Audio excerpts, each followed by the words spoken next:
Yes. You have this really tight. Yeah, Okay. You can move a little bit to the back. You have a bit of space in the back. Just want to make like this area here. Right here. Okay, no more people here. You were the last one. Okay, everybody ready? Cameras. Okay. Here. Okay, vertical. Deputy Mayor, we are ready for you. Great. Thank you.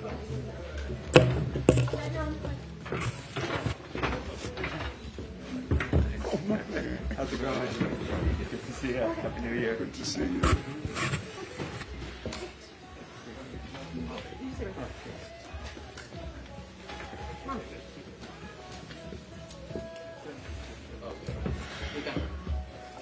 Great. Good afternoon, everyone. Thank you for joining us today. I want to, of course, first show my gratitude to Mayor Eric Adams for being here today and for making sure that we take in this administration very early and very bold steps to support the small businesses in our city. I also want to thank our elected leaders for being here. We'll hear from them in just a second. And of course, huge gratitude to Joanne Kwong and Mr. and Mrs. Chen, the owners of Pearl River Mart. Let's give them a round of applause, please. We all know, of course, that New York is a big city of small businesses. 98% of the city's more than 230,000 businesses have less than 100 employees. And even in the best of times, it's pretty hard to run a small business. But we all know that during the pandemic, too many of our small businesses were devastated. More than 3,000 businesses closed during the height of the pandemic, and it's reported that close to a third of them may not come back. So the mission that we are on, the mission that Mayor Adams has set us on, is a very urgent one, which is why we are extremely excited to be able to, on day 4 of this administration, announce steps that we are taking to ensure that agencies across government take those types of bold and early actions to do the type of top to bottom review of the most frequently enforced violations, all of which to ensure that we uplift the small businesses in our city. And let me be clear, this is not just about changing rules and regulations. This is changing fundamentally the city's relationship with small businesses, changing the culture of agencies so that we work harder for small businesses. This is about making sure that we give small businesses the room and the freedom to propel our economic recovery. This is about making sure that we make good on what I know to be the mayor's commitment to ensure that New York City is the best place in America to start and to run a business. And then, of course, as everyone knows, this is ultimately about getting stuff done every day of this administration. And so with that, I'd like to invite a number of partners to speak before we talk about the specifics of the executive order, which we're calling our Small Business Forward executive order. First, I'd like to invite our new Manhattan Borough President, Mark Levine, who has been a long-standing champion of small businesses, not just in this borough, but across the city. Thank you. Mr. Borough President. Deputy Mayor. Mayor, first of all, you're off to a rip-roaring start, and your energy and enthusiasm is exactly what the city needs right now. Thank you. Thank you also for appointing Maria Torres Springer to be Deputy Mayor. That was a brilliant hire. We're very excited to work with you. And great to be here with one of the rising stars of the New York City Council in Chris Marte, who, of course, represents this area and is going to be a great partner. And to Joanne and Mr. Chen, thank you for welcoming us into your home. Mayor, thank you for signing this order here in Chinatown, a community that has been hit brutally hard over the last 2 years by the economic shock of this pandemic, by the loss of tourism, by the loss of in-person office work, and also by the horrible anti-Asian prejudice and xenophobia, which has been unleashed over the last 2 years. All of it has been felt in Chinatown, and so it is important that you've made a statement by being here for these executive orders. And what businesses like this need is for the city to be a partner, not an obstacle. And when it comes to inspections and health and safety, et cetera, it's got to just be about protecting the health of the public, not about generating revenue for the city. And that is the spirit that you're here to endorse today. And we're grateful for that, so that our city will be a partner for these small businesses, not a burden, at a moment when that's exactly what they need from us. So thank you again, Mr. Mayor, and to all our partners here. I'm really excited for this announcement. Thank you.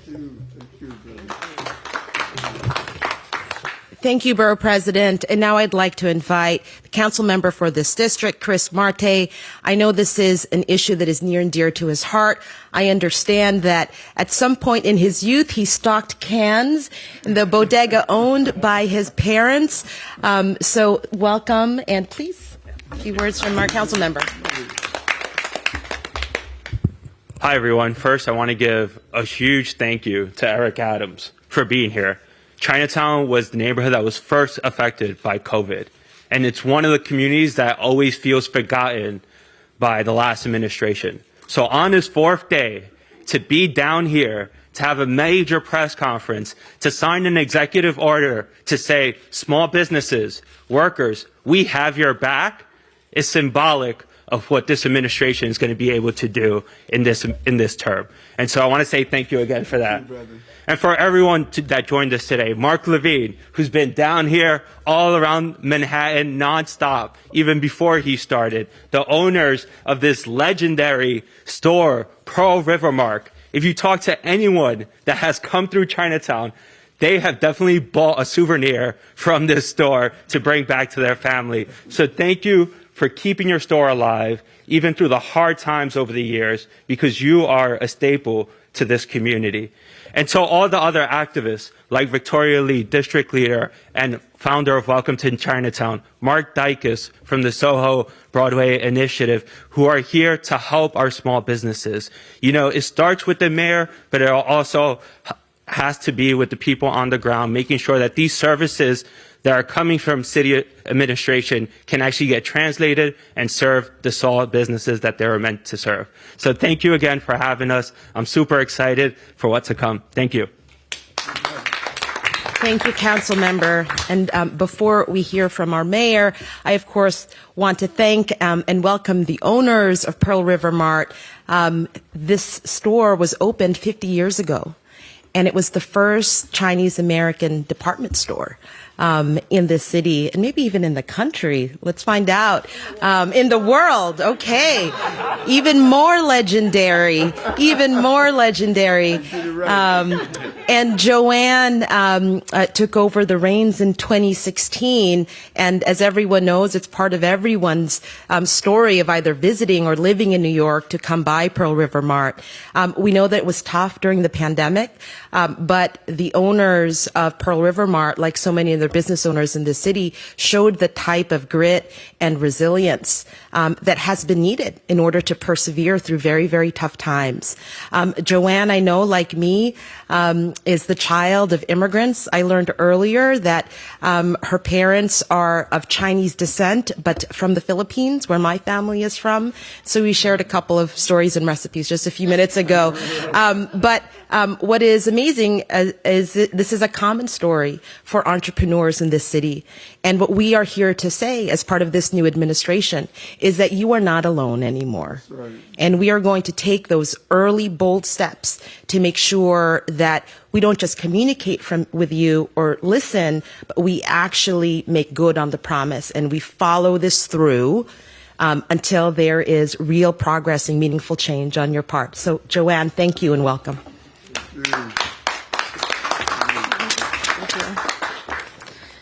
Good afternoon, everybody. Thank you so much, Mr. Mayor, for being here.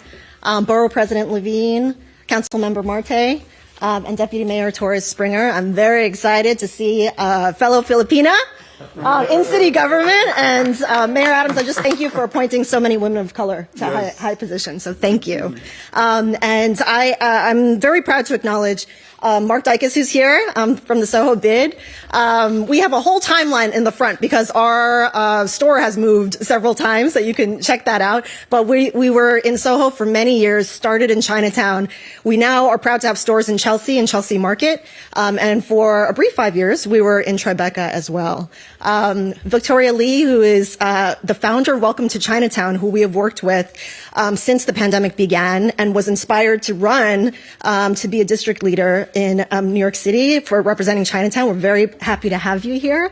And I'm also happy to have Bob Lee here, who is, like my in-laws, Mr. and Mrs. Chen, a legend and a pioneer in Chinatown and in the Asian American community as the founder of the Asian American Art Center. And if you're interested in seeing just 1/300th of his collection, we have an art gallery in the back of the store. And it's very important. It was very important for us to keep an art gallery in the store in order to show and exhibit artists of color who often don't have the ability to exhibit in a gallery. So that is our community gallery. I am proud to speak on behalf of my in-laws, Mr. and Mrs. Chen, who came here post-1965 and started the store in 1971 as a friendship store. So they were actually activists at the time, student activists, and young rabble-rousers, just like Bob Lee as well. And they thought, they had the idea that a store like this, a space like this, could serve as a bridge between Chinatown and the rest of New York City, between America and Asia, and just between neighbors who often don't get to speak to each other as much as perhaps we should. I also represent our staff of 40, who some of them are on the sides, but we are a multi-generational, multilingual, multicultural staff, and we're very proud of that we're all diehard New Yorkers as well. That was the most important thing during the pandemic, to really just keep the city going, and for all of those people who have worked so hard over the decades to keep small businesses alive, we were doing it together. As Mayor Adams just reminded me, for over 50 years, we have furnished countless apartments for New Yorkers. We have dressed, he has a Buddha in his backyard. I was saying he should probably get a new one. We've dressed, generations of brides for their weddings. We have helped, visitors and New Yorkers find just the perfect gift, for the people that they love. Over 50 years, we've served as a pillar in the Chinese community, serving as a space for people to gather, a place for new immigrants to work good jobs and have health insurance, and really just, a place where people can get to know each other and feel community. Over 50 years, also due to ever rising rental costs, we've also been displaced 5 times. So the store that you are in right now has 50 years of history, but has only been open since May of 2021. And so over 50 years, we've moved 5 times, and that's because the average length of a commercial lease is 10 years. So each time the Chens, through hard work and grit, have built up stores, served as neighborhood pillars by keeping the lights on, sweeping the sidewalk, deterring crime, welcoming neighbors. And each time they've had to rebuild over and over and over again. So for that, I really do applaud them. It's been 5 years and I feel tired. So 50 years is really amazing. So not all of us small businesses have made it the last 2 years, but for those of us who have, let me tell you, it has not been easy. Just the day-to-day, keeping the lights on, keeping all the paychecks coming, worrying about crime and rent. We're actually looking for a new warehouse right now because we're being displaced again. So these are all everyday difficulties that basically we deal with, and our fellow business owners are the most inspiring people to us, because without them we wouldn't have been able to make it as well, just without their encouragement. But we need help. We really will continue to need help for some time. We've made it through the worst part, but we really do need help to get through to a full recovery. My in-laws are the epitome of resilience. So they've made it through recessions, hurricanes, 9/11, blackouts, and now a pandemic. Culturally significant neighborhoods like Chinatown, Harlem, Washington Heights, Sunset Park, Flushing, we all have this grit and we all want to be here for the next 50 years. So thank you. Thank you to Mr. Mayor Eric Adams. We feel your energy. Your energy seems exactly like Mr. Chen's when he's delivering around the city, running around, and moving boxes faster than our Gen Z employees. So I just want to say, like, it's been a very difficult year for Chinatown. As Councilmember Marte acknowledged, the anti-Asian hate is real, and we feel it all ages, generations, backgrounds, educational levels, and we really do need help and support in that regard as well. For that reason, we are incredibly heartened to have Mayor Adams with us today, and all of you.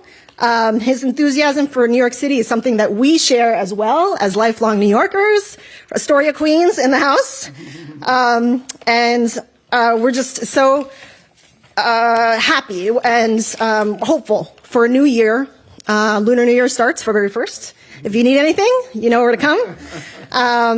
And a new administration and a new New York. So with that, thank you so much for visiting. It is my great honor to introduce the new Get Stuff Done Mayor of New York City, Eric Adams.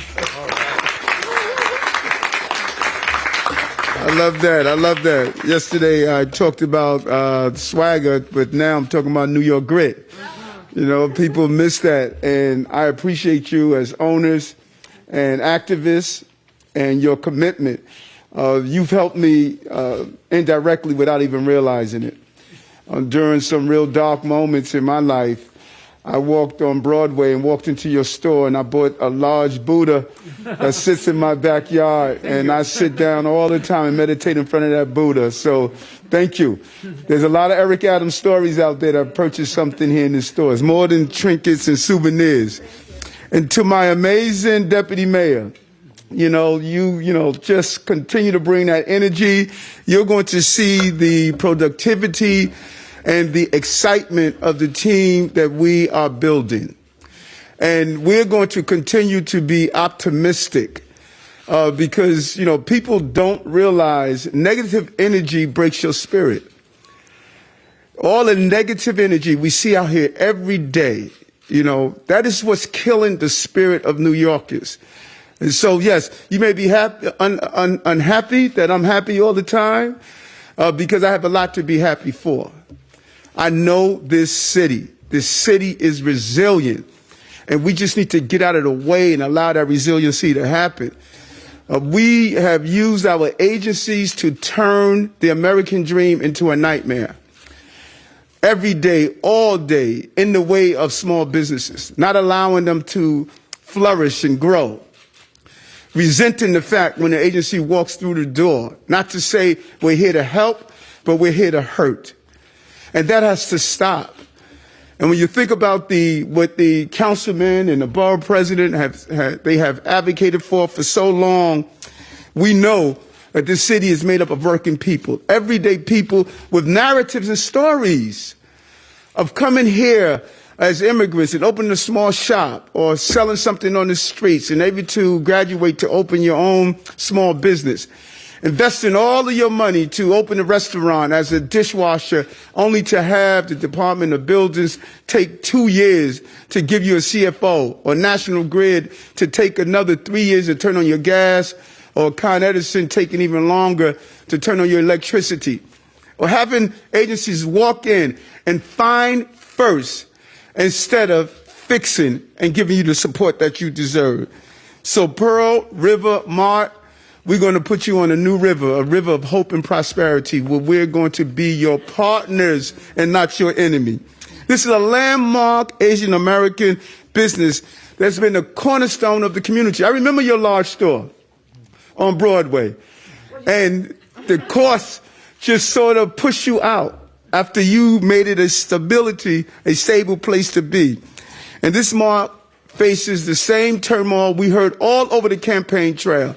Every community I visited that dealt with small businesses, they told me about the problems. And I stated, as I took my notes on the campaign trail, I stated it was in Arnold Schwarzenegger's moment. I said, I'll be back.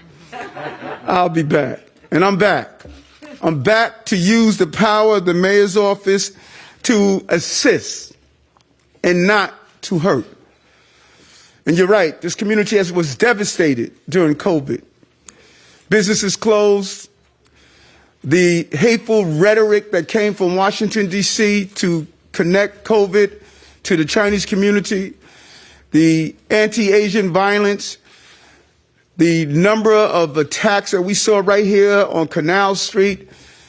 But you were resilient, and you stood in there, and we were able to mobilize the families and friends to deal with the bigotry, the violence, and the hate, and the failure to patronize these important businesses.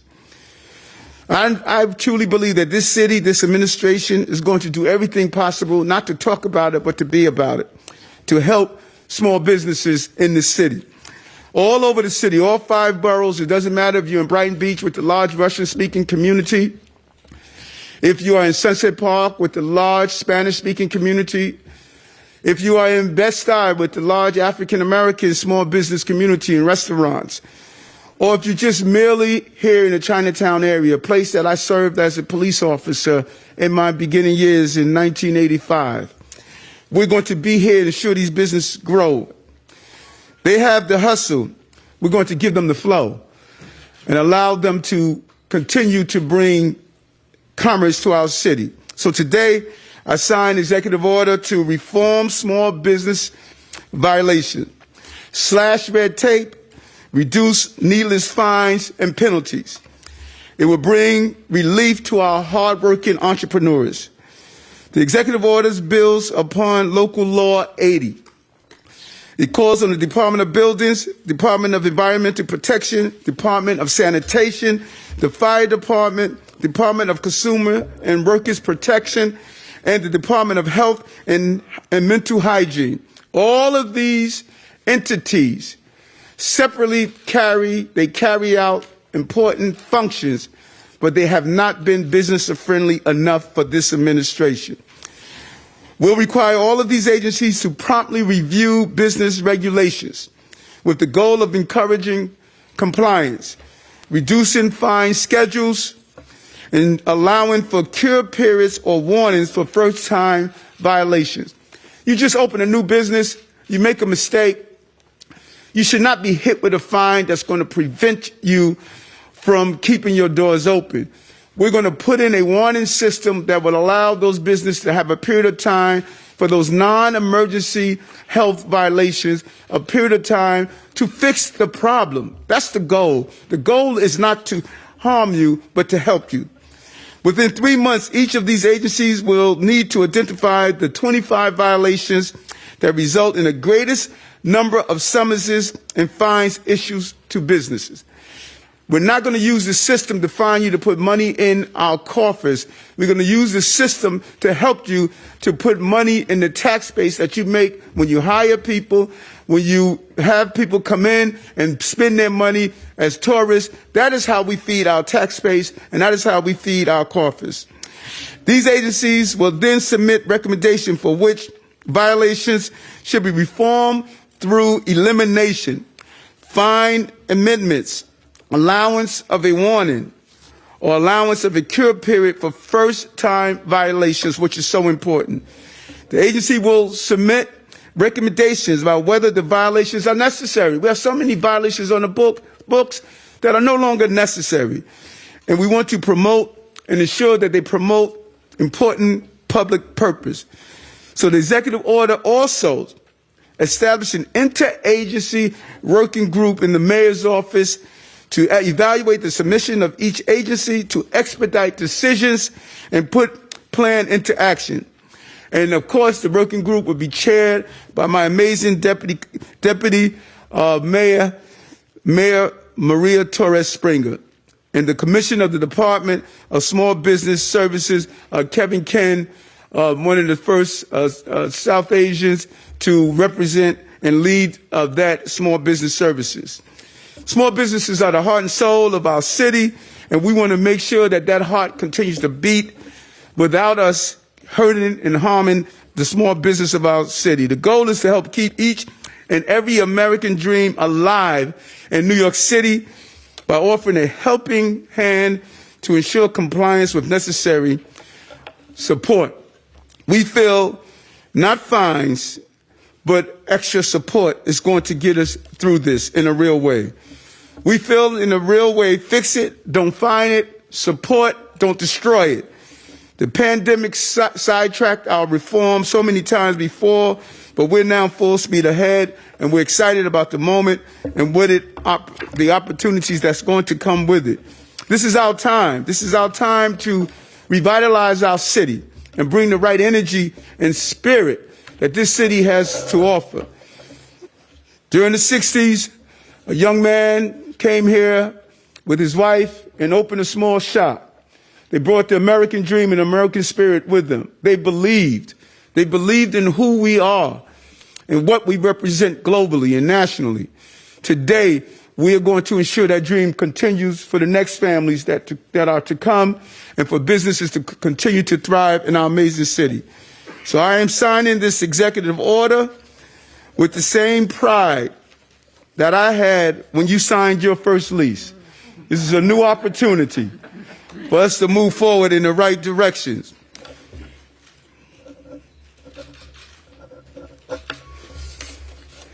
Let it be said and let it be done. Thank you very much. Hold on. You need to commensurate the moment by me trying on. That's fantastic. There's something about me in wearing South Asian clothing. It just really highlights me, you know. And all of you, before you leave, we want you to do something that's the New York way. Spend, buy something. There you go. How does that look, Gloria? Mayor, Yes, we can.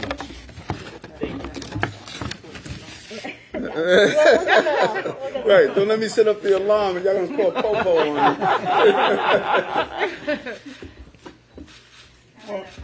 Come on, let's get this over with the family, Maria.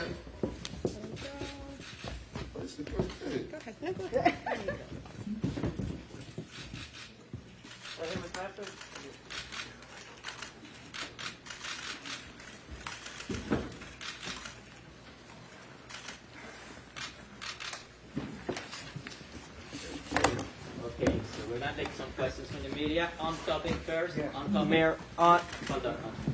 Go ahead. Mr. Mayor, just a little bit in detail. This sounds like an overhaul of how the agencies are going to go about enforcing rules and regulations. What are you concerned about in terms of what's being enforced, not enforced? Is it the amount of fines that people are getting? Is it inability to open up a small business? What are you exactly trying to target? Yes, no, great question. And it's a combination.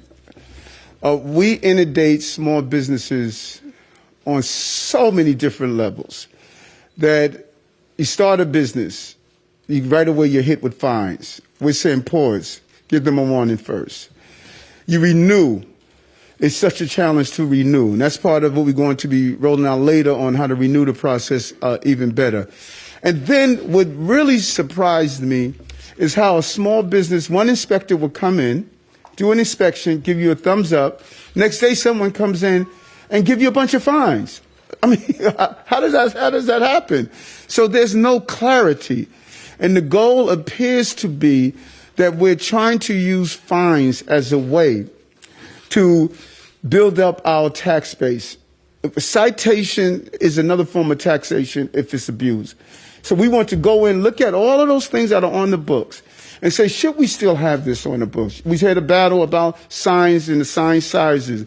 There's so many things that are on the books that should not continue to be on the books. And so what the deputy mayor is going to do, she's going to have all agencies look at what fines are we issuing? Should we still issue them? Should we put in a warning system before giving that fine or that summons? And how we help new businesses, particularly for first-time offenders. Because if you did something only one time, let's not try to destroy you.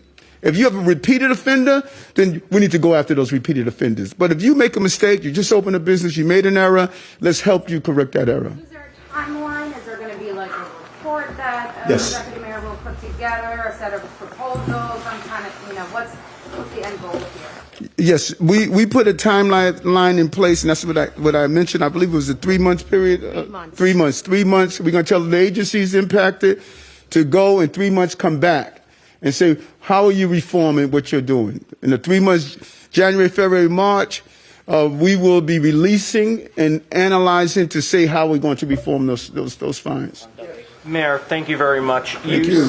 Thank you very much. You said that the agencies have turned the American dream into a nightmare. Can you elaborate on that and say how it impacts small business? And also, too, you said that the attacks against the Asian American community, the Chinatown community, and the rhetoric from the previous administration.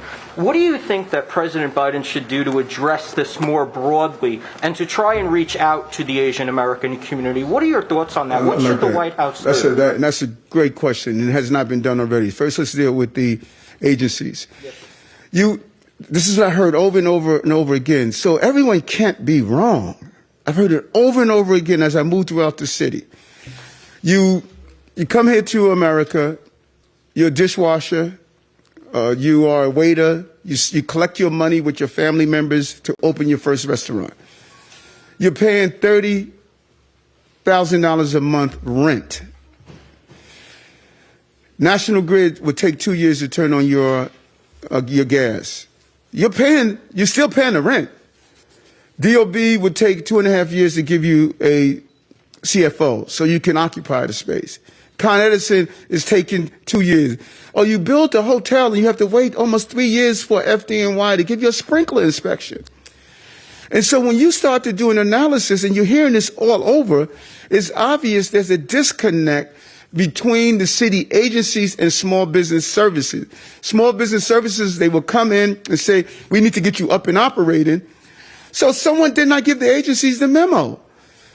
That's what we want to align. We want to align the mission of the small business services with all of our agencies. I'm no longer judging agencies on how many fines they issue or judging agencies on how long it took you to put out a fire. I'm judging you how long it took you to open a hotel, how long it took you to get Con Edison to come in to turn on the electricity. That's one. Let me finish this question. Second thing, the president.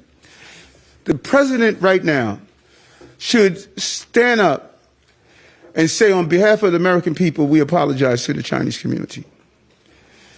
We had a president of the United States that called COVID the Chinese disease. He used term and hatred terminology. This is a big moment for our country, that we would never allow the Oval Office to be used to attack people in our country. And I am hoping that the president, I'm going to send him a letter today just based on your comment. I am hoping that he will say to the Chinese residents of this country that we apologize for what was said and what was done. We've turned people against the Chinese community during COVID. And what they did in all of that pain, we received over 200,000 in the Borough President office of PPEs from the Chinese community. In spite of no one patronizing their stores for the most part, in spite of the attacks, in spite of all of that, they said, Everett, we want to help you give PPEs to people in NYCHA because they didn't have it. They showed us what it meant to be an American. And the best thing we can do right now to use the highest office in our country to apologize for what Donald Trump did to this community. I was wondering if you or the deputy mayor can give us an example of a common violation. I think like one that comes to my mind is that restaurateurs, they despise the health inspectors and they feel that they go overboard. But at the same time, they're also trying to protect public health. So can you give an example of a certain type of common violation that they might receive and a way in which the city can maybe back off a little bit but still protect the interests of the public? Absolutely. It's a great question. First, generally, I think we have too many false choices in this city. We think that we have to choose between the health of the public and the health of small business. That's simply not the case. And what we're here to do in this administration is to say we don't have to make that false choice. We can keep the public safe while keeping small businesses healthy. And that's really the approach that every agency, from the commissioner to inspectors, need to take. Some common fines, for instance. Let me give you 5, just to give you a sense of what is out there and how much and what these fines look like. For example, failure to clean 18 inches from curb into street. That's a $100 penalty. Excessive noise created by an air compressor. That's a $560 penalty. Not having the scale used for weighted items at a supermarket or bodega clearly in sight. That's almost $100. Failure to disclose details about layaway plans. That's almost $300. Failure to post clear price lists at laundromats. That's almost $400. So these are rules and regulations. Of course, they exist for a reason. We have to, many of them have a public purpose. But what this work, very fast work, early work, the 4th day of our administration we are going to undertake with all of our partners in government is to look at these rules, look at the most commonly enforced violations and say, do they still serve that public purpose? If not, how do we reform it? If they do, are we sure there are first-time warnings and cure periods? What do the fine schedules look like for first, second, and third offense? And are they reasonable? And then what I think is as important as the early work is to also ask them, what are you going to do at implementation? What systems do you have to track these violations? How have you trained inspectors? Do you have these rules in different languages for businesses? And so it is both the upfront work and the follow through on implementation. That is what's different. There's work here that we're building on from previous administrations, but I would dare say that never before has it been this early, this bold, and with a commitment not just to identifying the problems, but to implementing them in ways that actually support businesses like Pearl River Mart. Yes, quick question for the mayor and then for the woman in red, and I'm afraid I don't know your name. But Mayor, let's talk about the utilities. You mentioned them as a problem. Is there anything in this executive order that governs their response time? No, because we're going to look at our agencies, but we also are going to sit down and communicate with Con Edison. We're going to communicate with National Grid. We need to find out why is it taking too long to turn on the electricity. You could only imagine the burden of spending and investing all of your dollars to open a restaurant, and then you have to wait 2 years to turn your electricity on while you're still paying rent. And I am hearing this too much. So something is there. And we're going to sit down with the head of National Grid, the head of Con Edison, and say, how do we expedite this? And if we have to legislatively put private entities in place that are bonded to do these inspections, to expedite it, then we need to do so. It can't take 3 years for the fire department to give a sprinkler inspection to a hotel that's already up, operating, ready to go in and hire people, but they can't get their sprinkler inspection done. That's not how you run a city. For the woman in red? Yeah. How have these agency enforcements affected your business? How has it hurt you? And what do you think of what the mayor's saying? Well, one thing I didn't mention is that during the pandemic, we actually built a second store in Chelsea Market focused only on foods, so Asian foods. It's called Pearl River Mart Foods. Come visit us. We used to have boba, delicious boba. Matt Wong is here, who is the owner of Tea and Milk. We brought New York City businesses underneath our umbrella. So we were 5 businesses under one umbrella in a pretty small space. It's about 2,000 square feet. We serve dumplings and noodles, and we also have groceries. So, as the mayor was speaking, I was actually thinking, we're new to food, so that's something that we never did. But the way that I created the store was totally kind of putting myself in knots, because everybody said you can't have a business with gas because it's going to take you a year and a half. So I thought, like, okay, let me like figure out something else. And then we would really love to sell Asian American. There are a lot of beers and soju and wine coolers. So somebody said, like, oh, you need to pay somebody to get this license. So I said, okay, who am I going to find to help me get this license? And we've been open since October 2020. And we don't have a beer license. So I'm just thinking, like, we twist ourselves in knots in order to, deal with the stories that our fellow business owners have told us. We did pass our, Department of Agriculture inspection, with the help of, the city who came to help and give us some tips. But they just warned us against the Department of Health. They said, don't have the Department of Health come in because it's very scary. Right. So I was very scared, and those are just some of the examples. Some other ones too that are not really inspections, but we were sued by people who said our website wasn't compliant. So many of our fellow business owners have problems with their steps. So, these are just things that we talk about all the time, and we just deal with it because I can't stop my store.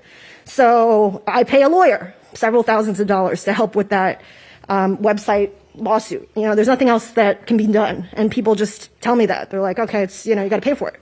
Pony up, and a lot of times, especially when business is hard, we just take it out of our savings. So that's just the way that small business owners go. Now, last on topic. Sorry. There are a lot of steps when it comes to getting something done in city government. You say you want to report back in 90 days. But when do you actually expect to implement these changes, whether it's getting rid of the fines or reforming the process to create a warning system? Like, what's the timeline for that? Is it June? Is it end of the year? What's the date? My target date is 3 months of March to come back with the information, and within the next 3 months, be able to do the implementation. Because it should not take. So when we look at June, we should already be implementing what we put in place. There's a reason that we believe that we have to get stuff done.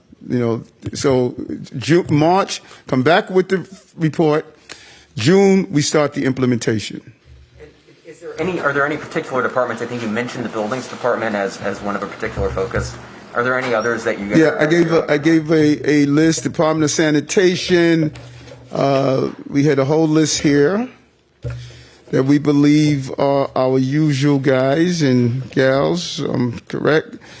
Department of Environmental Protection, Fire Department, Department of Consumer and Workers Protection, and the Department of Health and Mental Hygiene. And then just to sort of flip it on its head, if you will, because there are a lot of small business owners in the city who are small landlords, and not every landlord is a good landlord. The Public Advocate puts out a list of terrible ones every year. How do you make sure that bad landlords don't end up exploiting this new system to keep people living in terrible apartments for even longer? Unacceptable. We're not going to allow that to happen. And there should be a difference between those who abuse the system than those who are making errors for the first time. If you have a history, a pattern of abuse, not creating a good, clean, safe living and working space, you should be fined accordingly. But if you're just making innocent errors, mistakes that you can have an opportunity to correct, you walk into a restaurant and you frame your liquor license is in the wrong frame, that could open you for a fine. Instead of saying, put your liquor license in the right frame, we're going to come back for a reinspection, so you're not finding that business. But those who are abusers, we need to zero in on them and make sure that they're held accountable. We're going to have an off-topic date. Mayor, this morning a couple of times on CNN, you said, I'm not asking you about Michael Mulgrew. I'm clear on that. Is it a COVID question? Yeah. Okay, hold on. Can I have my COVID, let me get my other towel, yeah? We want to stay on message,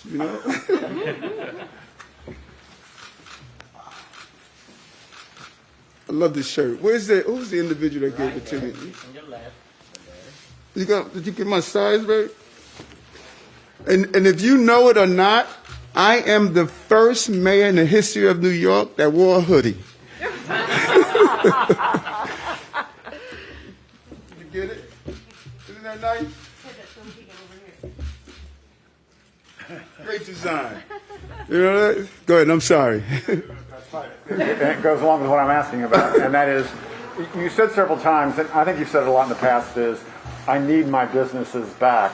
I wanted you to expound upon that because we're seeing here in the last couple of days a lot of big businesses, especially in the financial district, tell their employees, I'm not ordering you back. We're going to wait. We're going to get past this wave. Let's revisit this in March or April or May. I'm taking it you don't want them to do that when you're saying, I want my businesses Yes, back. and let me tell you this, what I'm finding, which is very interesting. A large number of businesses called me, and they're having a real problem getting employees back. Many employees are saying, we don't want to come back in the office. And to say, listen, I need you to come back for 2 days a week, 3 days a week, and then we continue to evolve. But there's a large number of businesses. You should speak to some of the businesses that the employees are saying, we no longer want to come back in the office. Now, that's fine if we weren't connected. But as I said earlier, that accountant, I need him to go to the cleaners. I need him to go down to Dunkin' Donuts. I need him to go to the restaurant. I need him to bring in a business traveler. And if we say that, well, I don't have to come in, I'm still getting my salary, then you are not helping those New Yorkers that need us to come in. So I want my businesses in this city to come up with a closer deadline and say we're going to start placing our toe back in the water, come in for 2 days, for 3 days, and then let's get this city back up and operating. But to say we're just going to revisit this in April, that's too long for you. It is, you know, January, February, March, April, 4 months of not having this business patronized, not having a restaurant patronized, not having business travelers come here to the city to go to our hotels. That is going to be devastating for our economy. And I don't know if my businesses are sharing with their employees. You are part of the ecosystem of this city. My low-skilled workers, my cooks, my dishwashers, my messengers, my shoe shine people, those who work in Dunkin' Donuts, they don't have the academic skills to sit in a corner office. They need this. We are in this together. And we should be saying to ourselves, if I remotely do my job, then that stock clerk is not going to be able to have the business he deserves. That's what I need us to understand. This is not a separate thing. To get through this, we have to get through this together. I need them to shorten the span. I need people back into the office. I guess this is actually on topic, but since the 1980s, I guess when you were a cop down here, there have been efforts for commercial rent stabilization, and there's been efforts in a commercial rent stabilization bill in the city council. Do you support a commercial rent stabilization bill, and would you sign it if it moves to the council? Devil's are in the details. It's very important. We don't want to see long-time businesses displaced. But what we also don't want to happen, those businesses that come in, that's doing extremely well, and saying to the landlord, you can't raise my rent, but I'm doing extremely well. So there needs to be a balance on how we're doing it. These long-time businesses that have been here a long time, we should be able to fortify them and allow them to stay and not have to move 5 times within a short period of time. So the devil's in the details. I will look at it and make that determination. Have you seen it as it is now, and I guess what changes would you want? No, I have not seen the bill. Mr. Mayor, first of all, Congratulations on your win. Thank you very much. Question on school staffing. Do you know, based on yesterday's numbers, how many teachers were out or how many subs were brought in to make the difference? No, I don't. I'm going to speak with the chancellor, who has been running around. I'm just really proud of David and what he is doing. We don't know the exact counts, but we do know this. There was only one school that closed, and today 0 schools closed. And we're excited about that. We're also excited about our coordination. And, people are trying to attempt to say that Michael and I, Michael Mulgrew from the UFT, we're at odds with each other. We are not. I think New Yorkers should be really pleased that the governor, the mayor, the UFT president, we have been coordinating with each other. And even if there's a difference of opinion on something, we said, you know what, Eric, you're the mayor, and we're going to line up with you even if we have a difference of opinion. That is commendable. That is not what we witnessed these last couple of years. We're seeing a team effort help the city get out of this crisis. Your times. Oh, thank you. Mr. Mayor, I'm curious if you believe that you have the legal authority to veto the non-citizen voting bill, and relatedly, how you would describe your early relationship with Adrian Adams, given your disagreements on that and on punitive segregation. First, let's deal with my legal authority. I never said I was going to veto the bill. I was asked what is my opinion and thoughts on the bill, and I was clear that I supported the bill. There was one concern I had, and that was the 30 days. We're looking at the 30 days. We're figuring out what I'm going to do. The previous mayor decided he was going to let the bill go through. That's on the table for us as well. And so we're doing an analysis to figure out the 30-day part. That's the only issue that I've raised. And my legal team would make a determination, and they would give me what are my options. And how am I going to dislike someone that shares my same last name? I love Adrian. We both went to Bayside High School together. She supported me. She was a staunch supporter. South Jamaica Queens, Southeast Queens, played a pivotal role on me getting elected. We're not colleagues. We're friends. And she's going to be a friend, and she's going to be an awesome partner in governing. I'm really excited about her. I'm proud of her, and it just continues to show that Bayside just produced some great products. Last two questions, Bloomberg. Mayor Adams, testing is obviously a key part of your messaging about keeping the city open, and I wanted to know if you could update us here on where the city is in terms of testing, and then any milestones that you guys are looking to hit over the next few weeks in terms of the city's testing ability and capacity. As in the milestones, as in the number of tests that we have done? Yeah. Okay. I'll get the exact number for you. Jose will make sure he gets it for you, the exact numbers of tests that we actually perform. Before coming here, I took a COVID test, and I'm going to do, I don't know if any of you have taken the take-home test. If you ever want to be discouraged in taking the take-home test, look at the instructions.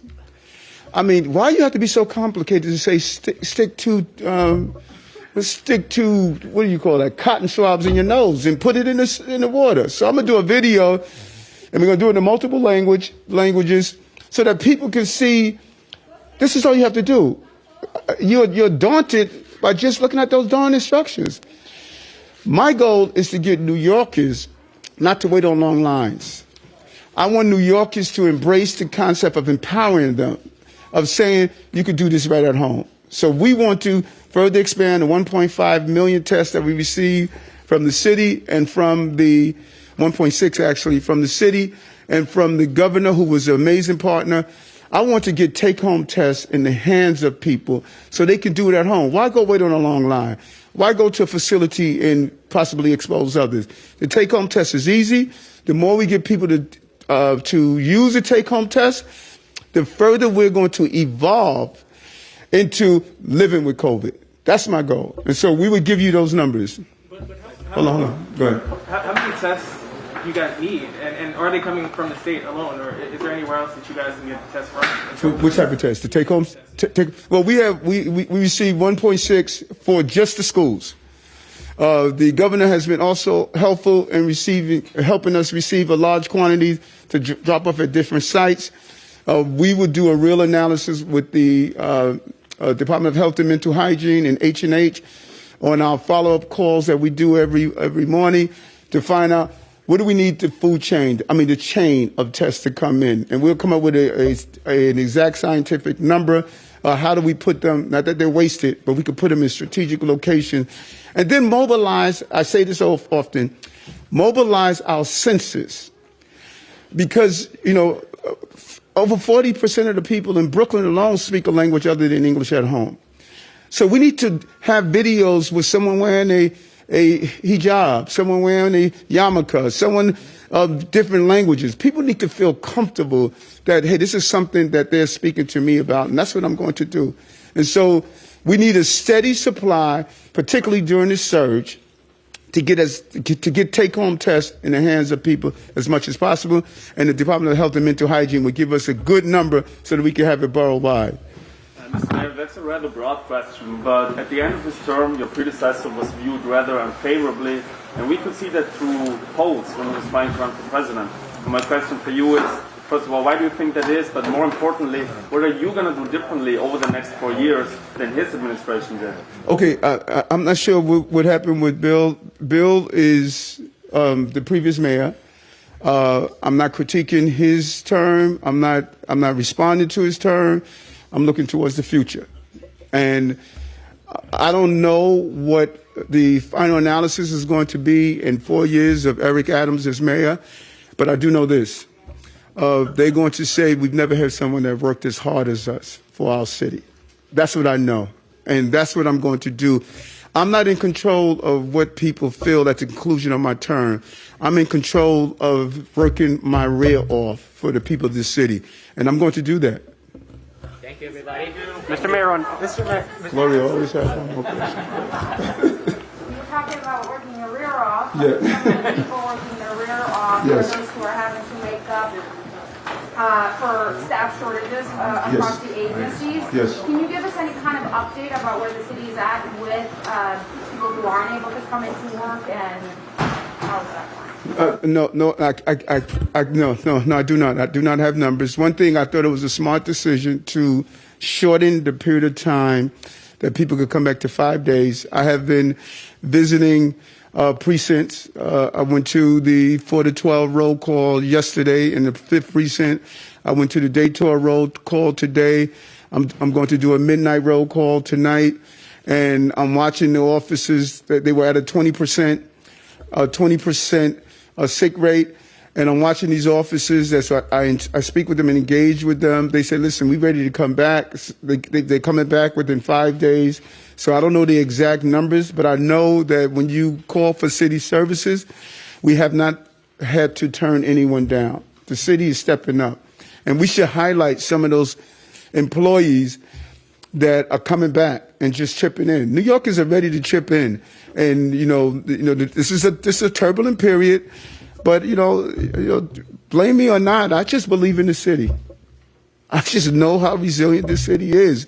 And we're going to get through this. We're going to get through this together with the right positive energy. Thank you. Mr. Mayor, one more, if I might. You said earlier today that Alvin Bragg is on Team Public Safety. Yes. His sentencing memo bars his prosecutors from seeking sentences of life without parole. If you can't seek a sentence of life without parole, can you be on Team Public Safety?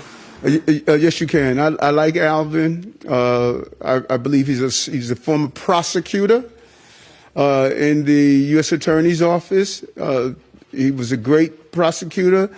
I believe that he's going to be a good district attorney, and I'm going to sit down and have a conversation with him as we build out what we need to do around public safety so that we're all on the same page. And so I think that he's focused on doing that, and I think he's on Team Public Safety. Team Public Safety is not only handcuffs. Team Public Safety is also in the pipeline that turn people into career criminals based on certain actions.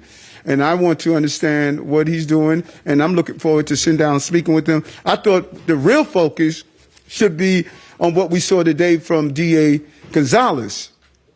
D.A. Gonzalez took down 3 gang crews, and he saw our city turn around crime in Brooklyn because of those 3 gang crews that he took down. And all of you who follow me on the campaign trail, I kept saying gangs and guns. And he showed you when he took down those 3 gang crews, the 4th one was today. He took down the people that was creating the gun violence in our city and Brooklyn. And Brooklyn is now a safer place. The charts were clear of the shootings going down after he took his action. We're going to duplicate that in the Bronx. We're going to duplicate that in Manhattan. We're going to duplicate that in Staten Island and in Queens. I said it before. The other candidates didn't get it. I kept saying it's gangs and guns. And we have a small number of people that are wreaking havoc on our city. And I'm going after them. So they better pack up, move, do whatever they need to do, because there is a new sheriff in town. Thank you, everybody. Yeah, I got to bounce, man. My staff is going to Can beat you me up. clarify on the Thank you. non-citizen vote if you are willing to veto it if your legal team tells you you can? I think I answered that. No, that's not mine. Yeah, no, it's not. Where's my So you would veto it if your legal We team have it tells you you outside. can? Just to We have it clarify. outside. We have it outside, sir.